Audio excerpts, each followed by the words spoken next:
Hati Bapa Jilid 1. Kristus adalah Bapa yang setia dan selalu mengasihi kita. Mazmur 27 ayat 10. Sekalipun ayahku dan ibuku meninggalkan aku, namun Tuhan menyambut aku. Kesalahan fatal yang kerap kali kita lakukan adalah gagal memahami rancangan dan kehendak Tuhan. Kegagalan kita dalam memahami Tuhan biasanya muncul di kedalaman hati lewat pertanyaan. Benarkah Bapa menyayangi aku? Bila mana benar Dia mengasihi aku, mengapa keadaanku seperti ini? Benarkah Allah adalah Bapa bagi orang yang papa? Dan masih banyak pertanyaan sinis lainnya yang muncul serta meracuni hati dan iman kita kepada Kristus. Apapun yang terjadi, Dia tetaplah Bapa yang setia. 3 pokok renungan. Yang pertama, Bapa dan kasih-Nya selalu tersedia bagi orang percaya. Bagi orang yang mengenal Kristus secara benar, niscayalah orang itu tidak akan pernah kehilangan pengharapan di dalam Tuhan. Kristus akan senantiasa menjadi terang dan keselamatan baginya. Orang percaya itu tidak akan pernah takut sebab Tuhan adalah benteng hidupnya. Mazmur 27 ayat yang pertama. Karena imannya yang teguh, maka pengalaman indah dalam kebersamaan dengan Tuhan akan senantiasa mewarnai setiap langkahnya.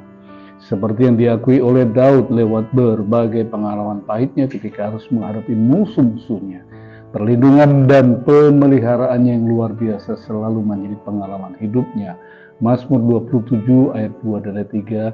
Ketika penjahat-penjahat menyerang aku untuk memakan dagingku, yakni semua lawanku dan musuhku, mereka sendiri tergelincir jatuh. Sekalipun tentara berkemah mengepung aku, tidak takut hatiku. Sekalipun timbul peperangan melawan aku, dalam hal itu pun aku tetap percaya. Pokok renungan yang kedua, aman dan nyaman dalam tangan kasih-Nya. Hasrat untuk senantiasa menikmati keintiman bersama dengan Kristus akan membawa kita masuk ke dalam dimensi hidup yang indah dalam kasih-Nya. Oleh karena itu, agar kehangatan kasih-Nya dapat kita rasakan di setiap denyut nadi kita, peliharalah iman yang teguh akan kebaikan-Nya. Mazmur 27 ayat 4. Satu hal telah kuminta kepada Tuhan, itulah yang kuingini, diam di rumah Tuhan seumur hidupku, menyaksikan kemurahan Tuhan dan menikmati baiknya.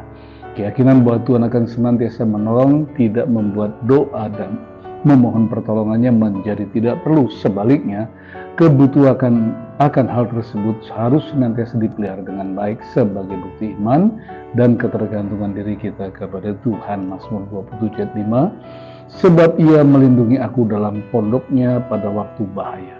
Ia menyembunyikan aku dalam persembunyiannya di kemahnya. Ia mengangkat aku ke atas gunung batu. Pokok renungan yang ketiga, Kristus adalah Bapa yang tidak pernah meninggalkan. Hidup tidak selamanya indah dan nyaman. Ada kalanya mujur tak dapat diraih, malang tak dapat ditolak. Oleh karena itu, bangunlah kesadaran diri untuk senantiasa meminta petunjuk Tuhan agar dituntun di jalan yang benar dan terhindar dari musuh yang selalu mengintai, yaitu mereka yang bernafsu jahat yang bangkit menyerang dan ingin membinasakan. Mazmur 27 ayat 11 dan 12. Dunia tidak dapat memberikan jaminan yang handal, yang tak tergoyahkan dan bertahan lama. Pada saat tidak ada yang bisa menolong, ingat kesetiaan Tuhan tetap ada. Tuhan menjamin akan menerima siapapun yang mengharapkan keselamatan darinya. Penting bagi kita untuk ingat selalu, mengingatkan pada diri kita sendiri bahwa Tuhan telah menjadi penolong di masa lalu, tidak akan meninggalkan. Mazmur 27, 13-14 mengatakan, sesungguhnya aku percaya akan melihat kebaikan Tuhan di negeri orang-orang yang hidup. Nantikanlah Tuhan, kuatkanlah dan teguhkan hatimu. Ya, nantikanlah Tuhan.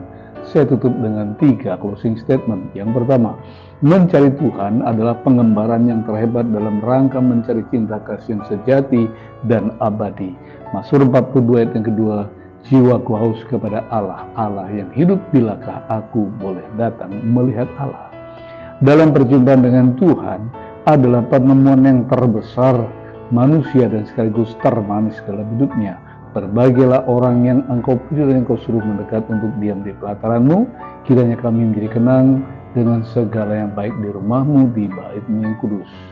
Closing statement yang terakhir, jatuh cinta kepada Tuhan dan adalah romantisme terindah. Di sana kita bisa menemukan dan menikmati kehangatan kasih yang tulus dan abadi.